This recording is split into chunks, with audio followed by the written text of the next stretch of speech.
The Teso region is arguably the biggest orange growing area in Uganda. Traversing the region, it is noticeable that almost every homestead owns a field of citrus fruits. The climate and soils in the sub-region are conducive. But in the last few years, citrus farmers in Teso have had difficulties maintaining their fields. Many have now ventured into growing plants in nursery beds and later selling the plants. They say it is more profitable than growing the oranges. Rosette Kokoi is a resident of Awoja village, Gweri sub-county in Soroti district.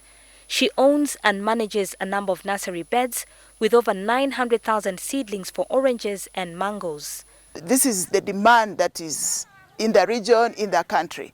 So I have to dance my tune to where the money is. After struggling to maintain orange fields for some years, she took to preparing seedlings for other farmers in her nursery beds.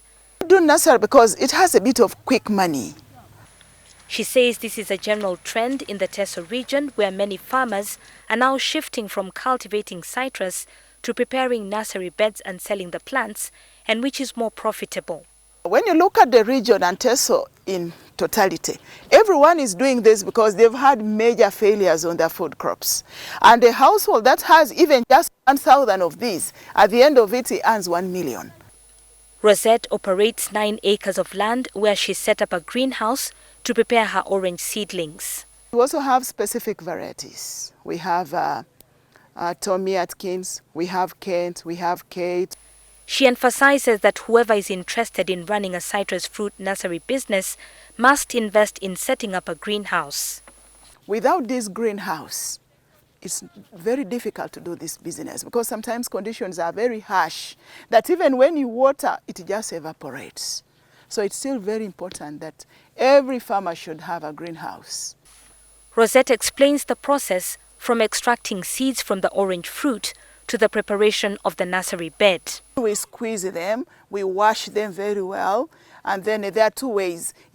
Some people here in Teso pour in the garden in lines, and then mulch it. When the plant achieves the 30-centimeter height, the budding begins, especially for the improved orange type. So well, you need to have some money with you to start with.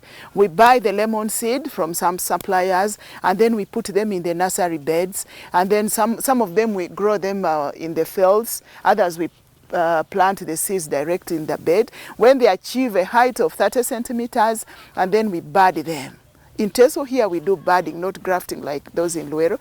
Then we leave it to grow for about 2 months, like you see here, and then they are ready for the market. Budding an orange tree consists of transplanting a new growth bud from a scion tree to a naturally growing orange tree. Why do we do this? To be able to protect it from any harsh conditions. It is important to select the bud of a healthy plant to increase the chances of successful budding. We just slice it a bit. The bud should come from a tree branch not larger than a 1/4 inch in diameter and is less than a year old. It must be from a mother plant, which is minimum of 3 years from fruiting. If you get below, then the plant will take long to give you fruits. If you get it from an older plant, then it will not fruit for many years. A reliable water source is key to such business to avoid losses and to maximize profits. I had to buy 2 motorized water pumps, one on standby. When the other one breaks down, I have to use the other one. And then I have to have full-time workers. Rosette says, though, that the business comes with a number of challenges, key among them being the harsh climate. We have pests, especially the fruit fly, Bactrocera invadens, is the most common in the region. And is almost like this season, people in Teso did not even harvest the fruits. Almost 80% was lost to this fruit. And I think it is one area that needs to be intervened very, very seriously because it also affects our source of raw material. We cannot get the seed because the pests have damaged the seeds. Despite the challenges, she says that it is business that is worth venturing into. This is where the money is. Even when you have cameras, even when you're in NTV, this is the in thing now. Next week on The Farm, we shall speak to orange farmers in Teso region who say orange growing has changed their lives But there are also a number of diseases that have wiped off plantations, leaving many farmers counting losses. They gave me about 280 seedlings, but now the garden is now empty.